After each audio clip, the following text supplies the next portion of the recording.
Hi, my name is Amanda and I'm from the English department of Bunda Mulia University. And now I'm here to explain all of you about 5 marriage tradition in Indonesia with most expensive bride price.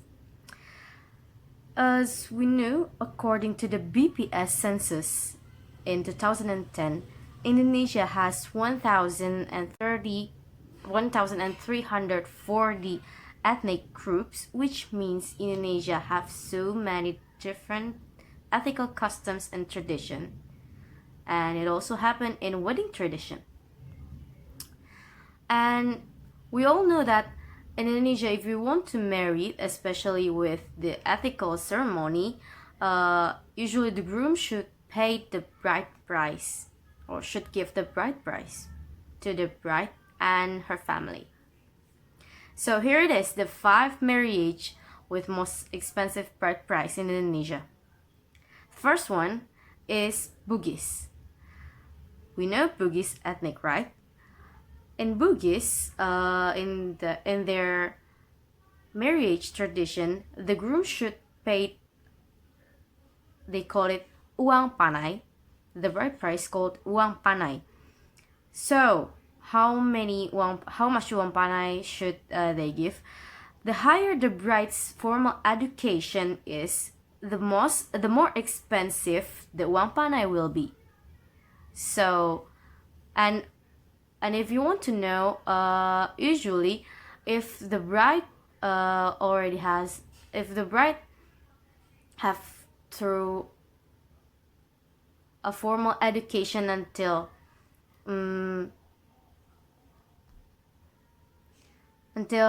bachelor stage or bachelor degree, usually the uang panai must hit 100 million rupiah. That's it. So you can imagine how expensive it is to marry a PhD in Bugis. And next, the reason why the uang panai is so expensive is that it means to prove the groom that he is serious to marry the bride and he's ready to face any risk after their marriage. And the bigger the uang panai, hopefully it will make the groom think about their marriage, think about their struggle to pay the uang panai, if only in the future times they had a problem and they're about to divorce. That's a good reason. And the second ethnic is Banjar. Banjar ethnic has jujuran as their bride price.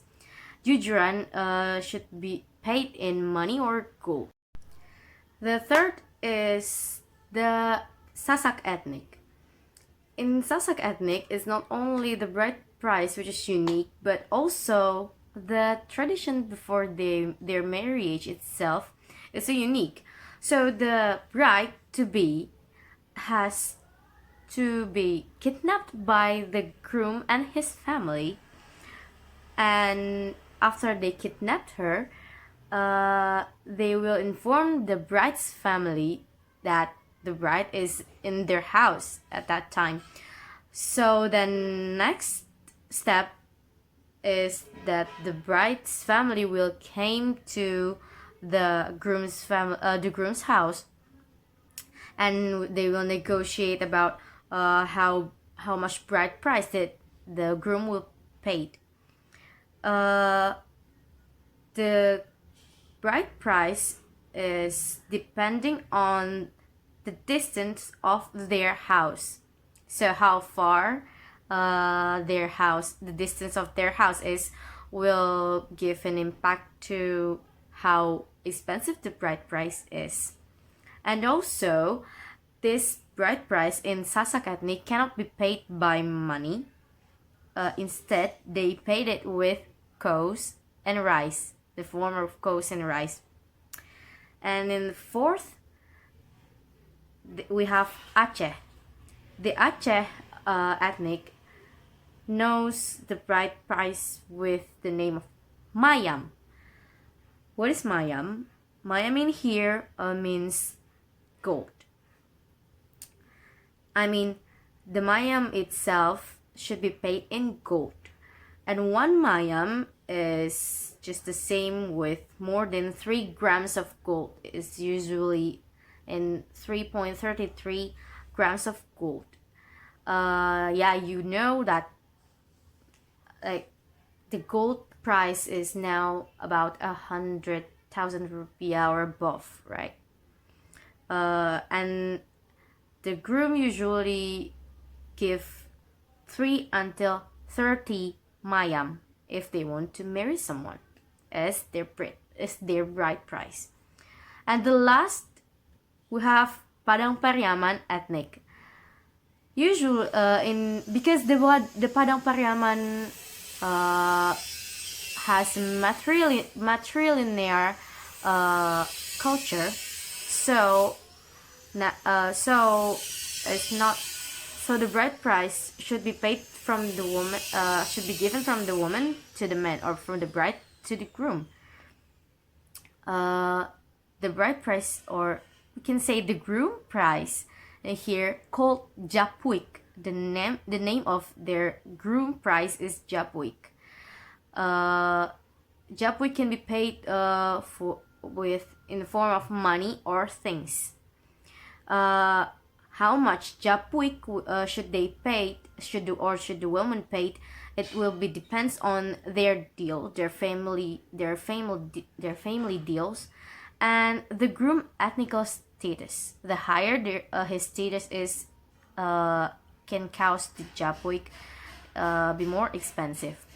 So there is the 5 marriage tradition in Indonesia with most expensive bride price. In conclusion, I didn't see this tradition as something that makes or gives suffer to the groom or the family. Although I see that it doesn't have to be that expensive, but all of these traditions only have one reason. In their pure reason, I mean, the beginning why there's such a tradition like this is because the family, both of the family, the groom's and the bride's family, hoping for the best responsibility of both the couples. So as the life goes on, both of them will not give